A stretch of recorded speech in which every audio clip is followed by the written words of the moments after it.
Hello students, welcome to my YouTube channel.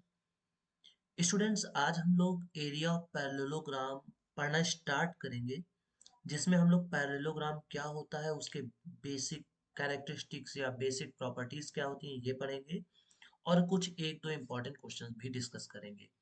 फिर part two में हम लोग कुछ अच्छे लेवल के क्वेश्चन डिस्कस करेंगे। ठीक है, तो आज का वीडियो ज़्यादा बड़ा नहीं है, मेन प्रॉपर्टी और एक दो क्वेश्चंस को भी हम सॉल्व करेंगे।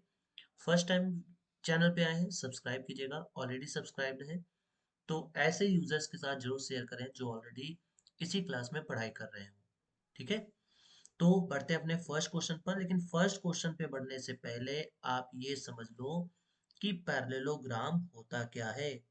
देखिए, जैसे मान लीजिए ये हमने एक पैरेललोग्राम बनाया। ठीक है, दिस इज अ पैरेललोग्राम, आप इसको मान सकते हो, है ना।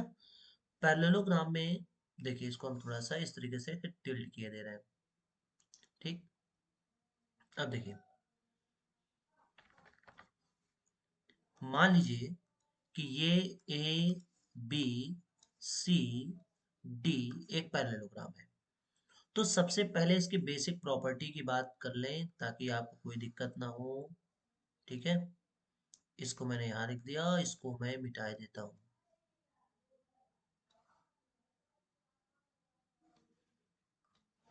तो ये ए बी सी डी, ये इनके क्या वर्टिसेस हो गए।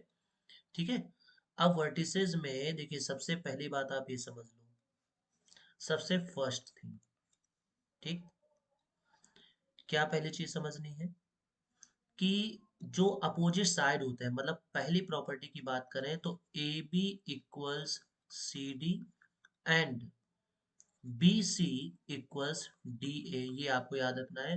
मतलब ये साइड इसके बराबर होगी और ये साइड इसके बराबर होगी। सेकेंड थिंग कि इनके जो डायगोनल्स हैं, A C will not equal to B D. A C और बी डी ये इक्वल डायगोनल नहीं होते हैं। ठीक है, थर्ड प्रॉपर्टी जो आपको याद रखनी है वो ये है कि इनके अपोजिट एंगल्स इक्वल होते हैं, मतलब angle A equal to angle C होता है and angle B equal to angle D होता है। मतलब सपोज दैट अगर ये 120 डिग्री है तो ये वाला भी 120 डिग्री होगा। ठीक है, ओके, तो ये बात आपको समझ में आ गई। फोर्थ चीज जो आपको याद रखनी है वो ये है, समझिएगा।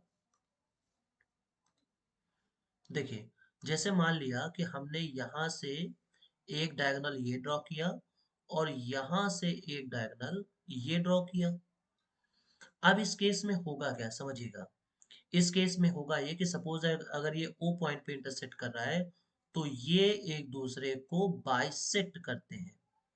मीन्स टू से कि यहाँ पे हम कह सकते हैं कि जो ओ ए है it is equal to O C and O B जो है this is equal to O D.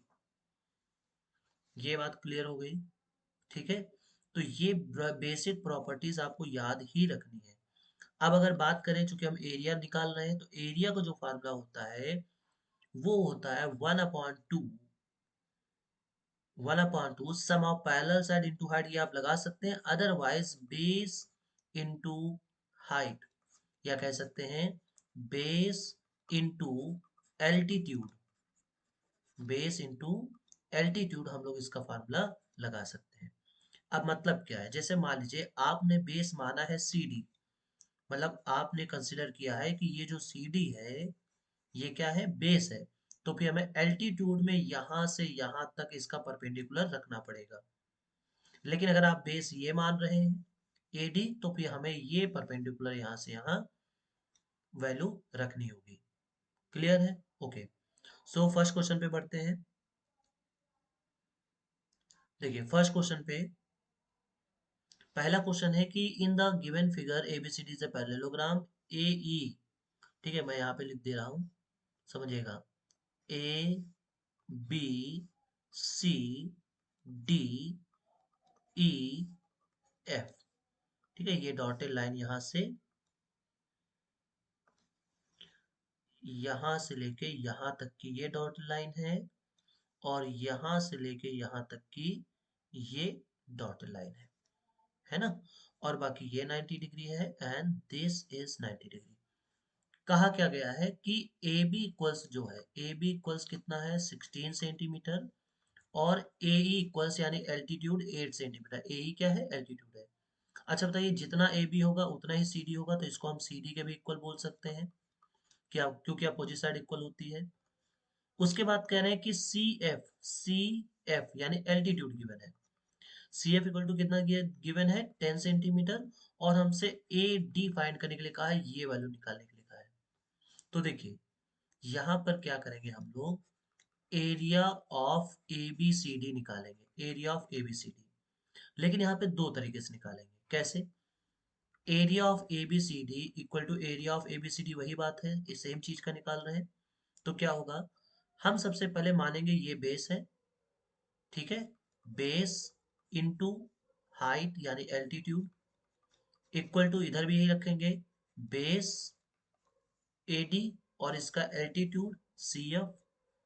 अब वैल्यू रखेंगे, बताइए सी डी किसके बराबर है 16 के, तो 16 इंटू ए ई, तो ए ई किसके बराबर है, तो ए ई बराबर है 8 सेंटीमीटर के, तो यहाँ हम 8 रखेंगे, इक्वल टू ए डी तो हमें फाइंड आउट करना है, और सी एफ जो है वो है 10।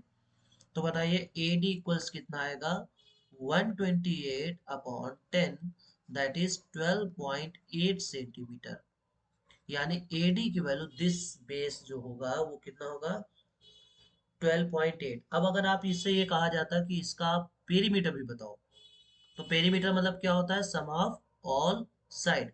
उस केस में क्या होता है कि 12.8 ये भी आ जाता, 12.8 ये होता, और फिर यहाँ पर जो होता ये जो 16 सेंटीमीटर ये होता 16 सेंटीमीटर, ये भी होता 16 सेंटीमीटर, और इन सबको हम ऐड कर देते तो इसका आंसर, इसका पेरीमीटर आ जाता। क्लियर है। बढ़ते हैं नेक्स्ट क्वेश्चन पर। अगला क्वेश्चन में कहा गया है, कह रहे हैं कि in this A D equal 6, C F equals 10, A equals find A B. बिल्कुल वही क्वेश्चन है। यहाँ पे क्या कहा है, बस केवल वैल्यूज बदल दी गई है। ए डी, ठीक है, ए डी यानी ये है 6 ए डी, और उसके बाद सी एफ, तो सी एफ ये है 10। उसके बाद फिर कहा गया कि ए ई ये है 8, और इस बार आपसे ए बी पूछा है तो बिल्कुल ऐसे ही लगाएंगे, ठीक है। तो यहाँ से आ जाएगा A B into 8 equal to 10 into 6। Clear. तो यहाँ से ए बी इक्वल्स कितना आ जाएगा, तो ए बी इक्वल्स आ जाएगा 60/8, तो 8 7 जा 7.5 centimetre. This will be the answer. Main जो है, मेन जो आपको याद रखना है वो प्रॉपर्टीज ऑफ पैरेललोग्राम याद रखना है, ये ध्यान रखिएगा, पैरेललोग्राम याद रखना है। ओके, नेक्स्ट क्वेश्चन पे बढ़ते हैं। अब क्वेश्चन देखिए क्या कहा गया है कि A B C D is be a parallelogram of area this. तो पहले तो हम पैरेललोग्राम बना लेते हैं, ठीक है। पहले हमारा काम होगा पैरेललोग्राम बनाना। तो ये हमने यहाँ पे मान लीजिए एक पैरेललोग्राम बना दिया, ठीक, ये हमने एक पैरेललोग्राम बना दिया। कौन सा नाम क्या है इसका, तो इसका नाम है ए बी सी डी। फिर आगे क्या है, इसका एरिया 124 है। कहना है E and F are mid points of A B and C D. A B का मिड पॉइंट जो ये है, ये कौन है, ई है, और एफ का मिड पॉइंट जो है सी डी का वो एफ है। तो अगला काम क्या करेंगे, यहाँ पे हम इनको मिला देंगे, ठीक है। यहाँ से इसको हम इससे मिला देंगे, ठीक। चलिए पहले एक काम करते हैं, दूसरा कलर ले लेते हैं, है ना, ताकि समझ में आए कि कौन सी चीजें मिलाई जा रही हैं। तो ये यहाँ पे हमने ले लिया, इसको हमने इससे मिला दिया। तो कह रहे हैं find the area of A E D F D. A E F D इसका एरिया बताना है ना, इसका एरिया में बताना है, इस वाले पोर्शन का एरिया बताना है, ठीक। अब समझिए करना क्या है। देखिए यहाँ पे कह रहे हैं कि E is mid point, E क्या है, मिड पॉइंट है। ई अगर मिड पॉइंट है तो इसका मतलब ये हुआ कि ए ई जो है वो है ए बी बाई टू। तो अच्छा, ए ई जो होगा, A E this will be parallel to D C D. तो इसका मतलब ये हुआ कि ए ई जो है वो पैरेलल किसके होगा, डी एफ के पैरेलल होगा। और ए ई जो है वो डी एफ के बराबर भी होगा। ठीक है, डी एफ के बराबर भी होगा। ये बात समझ में आ रही है? तो इसका मतलब ये हुआ कि बराबर क्यों होगा, क्योंकि ये ए बी का बाई टू है और ये सी डी का बाई टू है और ए बी और सी डी इक्वल है। तो यहाँ पे ये कह सकते हैं कि जो a area of A E F D होगा वो होगा 1/2 times area of A B C D. क्यों? क्योंकि ये इसका हाफ पोर्शन एक्यूपाई कर रहा है। सो 1/2 इंटू 124, सो यहाँ से आ जाएगा 62 सेंटीमीटर स्क्वायर, ये इसका एरिया हो जाएगा। क्लियर है? ओके, नेक्स्ट क्वेश्चन पे बढ़ते हैं। तो इतने क्वेश्चन आज है। नेक्स्ट टाइम हम लोग अच्छे अच्छे क्वेश्चन डिस्कस करेंगे। वीडियो को शेयर जरूर कीजिएगा और लाइक भी जरूर कीजिएगा। ठीक है, मिलते हैं नेक्स्ट वीडियो पर।